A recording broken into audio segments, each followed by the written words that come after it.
Hello, good morning everyone. কেমন আছো সবাই? আশা করছি সবাই ভালোই আছো। তো আমি কালকে সেরকম একটা ভিডিও দিতে পারিনি, কারণ কালকে আমি একটা মুভি দেখছিলাম। আর মুভিটা দেখে আমি হাসবো নাকি ডিরেক্টরের তারিফ করবো আমি বুঝতে পারছি না। মুভিটা অনেক পুরোনো মুভি, তাই ভাবলাম তোমার সাথে একটু শেয়ার করি। একটা সাউথের মুভি দেখছিলাম, সামথিং অভনু, উচ্চারণটা এরকমই হবে, নাও উচ্চারণটা ঠিক হতে পারে। তো মুভিটা একটা horror movie, comedy horror movie. তো পুরো মুভিটা দেখে আমি বুঝতে পারলাম না ওটা ভূত ছিল না আর কি থার্কি ভূত ছিল। আমি বললাম না, পুরো মুভিটা একটা ভূতটাকে দেখে আমার যেন মনে হলো ওটা হাভাস্কা পূজারি। তো আর পুরো মুভিটা লাস্ট এন্ডিং অবধি আমার দুটো পার্টি কালকে আমি দেখে ক্লোজ করে দিয়েছি।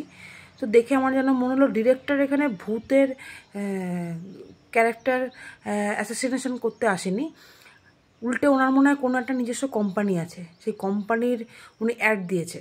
সেজন্য পুরো মুভিটাতে সব কিছু অটোমেটিক, আর সব কিছু ফোনের মাধ্যমে ঠিক হয়। মাঝে মাঝে টিভিতে অ্যাড হয় না, ফোনের মাধ্যমে এসি কন্ট্রোল হয়ে যাচ্ছে, ফোনের মাধ্যমে ফ্রিজ কন্ট্রোল হয়ে যাচ্ছে। তো পুরো মুভিটাতে আমি তাই দেখলাম। আর আমি জানি না ওটা মুভিটা অ্যাকচুয়ালি ডিরেক্টর কী বলতে চাইছিল, ভূতের থার্কিপানা দেখাতে চেয়েছিল নাকি ওনার নিজস্ব কোনো কোম্পানি বা কোনো কোম্পানির সাথে ডিল ছিল, সেই কোম্পানির অ্যাড দিল পুরো মুভিটা, দুটো পার্ট মিলিয়ে। আমি ঠিক বুঝতে পারলাম না।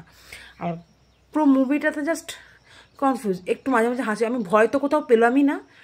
ওই থেকে একটুখানি হা হু হয়, যেমন নর্মালি ভূতের সিনেমাতে হয়, জাস্ট ওইটুকুনি, বাকি না। তোমরা যদি একটু কোনো ভূতের সিনেমা দেখে নিজেকে হাসাতে চাও, হ্যাঁ, বা ভূতের থার্কিপানা দেখতে চাও, তো তোমরা এই মুভিটা অবশ্যই দেখো। এটা সাউথের মুভি, সামথিং অভনু এরকম টাইপের নাম। তো তোমরা একটু দেখে নিও, দুটো পার্ট আছে এই মুভিটার।